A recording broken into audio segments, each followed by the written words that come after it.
Listen to Kovai Vani. Enjoy the podcast by our enthusiastic young residents. Kovai Care is the best place to retire. வணக்கம். Hello everybody. It is my pleasure to introduce Ms. Ranjana Nikte.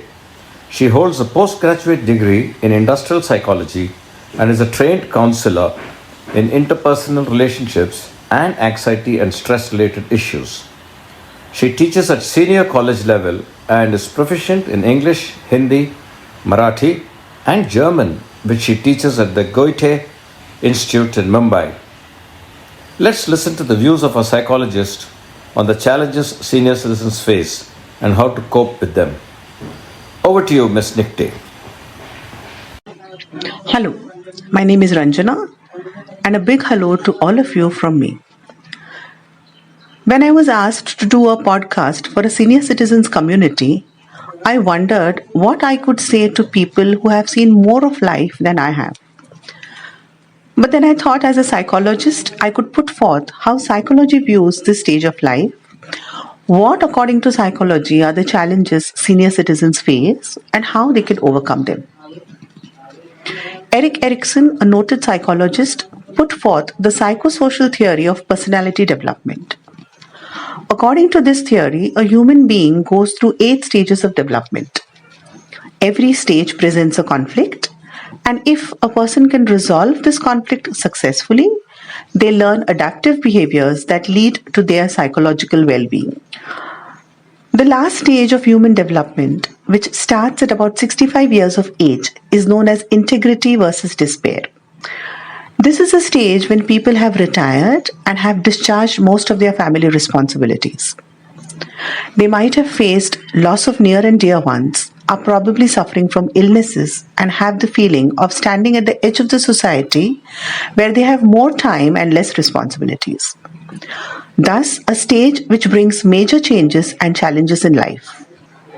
According to Erikson, during this stage, people reflect back on their life and come away either with a sense of contentment, if they think that they have had a meaningful life, or if they feel that their life has been misspent, it results in feelings of disappointment, bitterness, guilt, and other negative emotions. The definition of a meaningful life, of course, varies from person to person. Taken in the Indian context, we have 2 parameters against which we measure the success of our life. One is the success in our profession, and the second is how successfully we have performed the roles in our lives. So I would find my life meaningful if I think of myself as a good parent, as a good son or daughter, as a good partner, and so on and so forth. These roles are extremely well defined, and the definitions entail the exact responsibilities, duties, and the benefits of these roles. Some of these criteria, of course, have become flexible over a period of time. For instance, the generation of my parents, that is the people in the age group of 75 plus, have dealt successfully with the stringent criteria of these roles and also with the redefining of these roles. So they have taken responsibility of their parents and have also given freedom and space to their children so that their children can live abroad, pursue their own dreams without being burdened with the responsibility of their parents. People in this age group, as we now see in these senior citizen communities, have planned their future and have learned to adapt themselves to the fact that they will have to take care of themselves in old age. But this is still rare in India.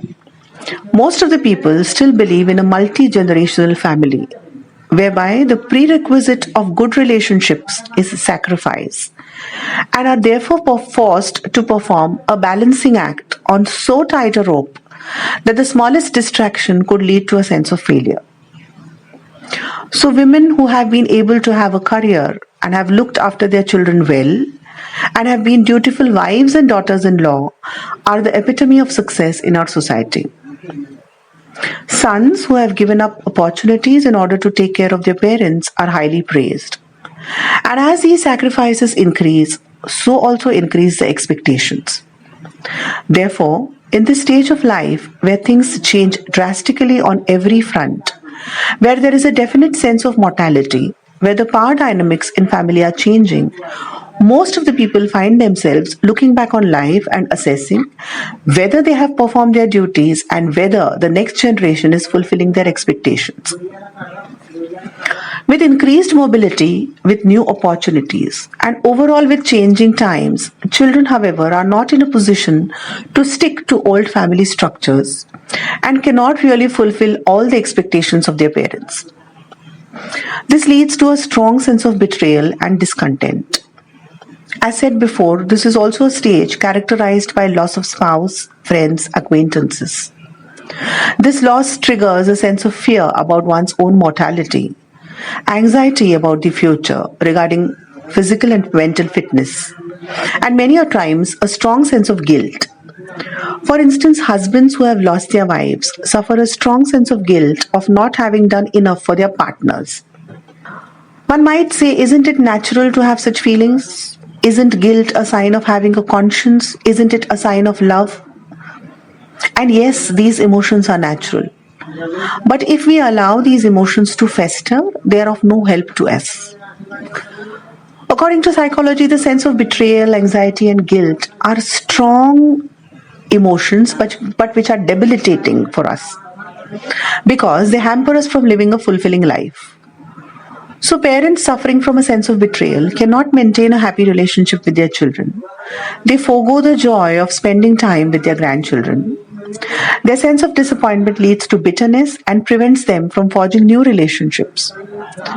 Similarly, people who are burdened with guilt suffer social isolation because they shut themselves off from others. They shy away from new experiences, and guilt dulls all the happy memories, which can actually be a strong life force at this stage of life. So, what can be done? The key to dealing with these negative emotions and moving towards a sense of fulfillment is acceptance. Acceptance of the fact that none of us are perfect and are therefore bound to make mistakes.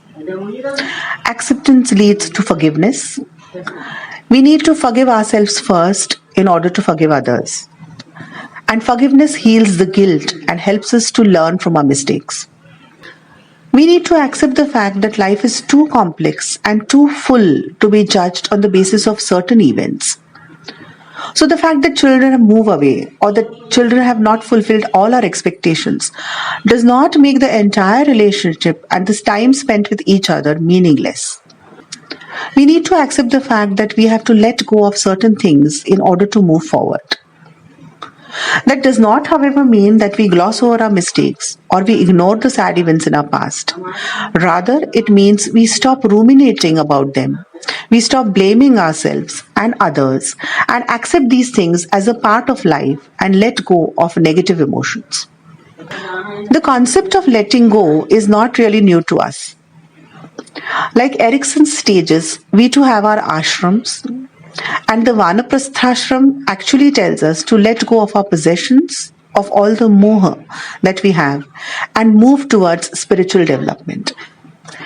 When I say spiritual development here, I do not really mean religious development or something to do with religion. It rather means moving towards finding our own selves. Letting go in this sense is therefore not a negative term at all. It rather means making space for something new.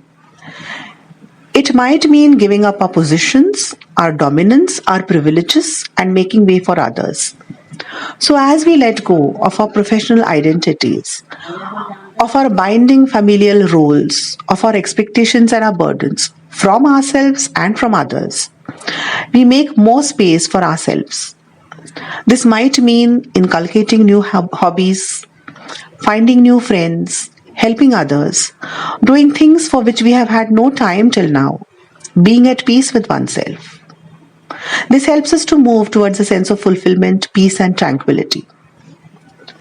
So, before I end my podcast, I would like you to just take a few seconds and reflect back on your life.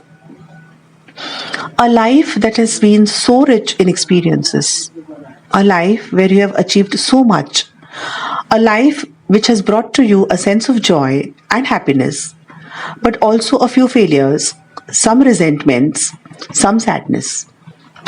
As you assess your life, accept things that have not been as you would have wanted them to be, and thus let go of the sense of guilt, frustration, and bitterness, if there is any, and move towards fulfillment, peace, and happiness. I thank you for your patience and attention and for listening to me. Thank you very much and goodbye.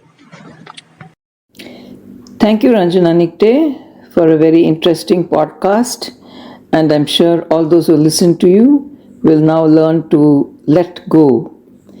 Thank you once again. And on behalf of Koevani, here's Revati Bhaskar signing off.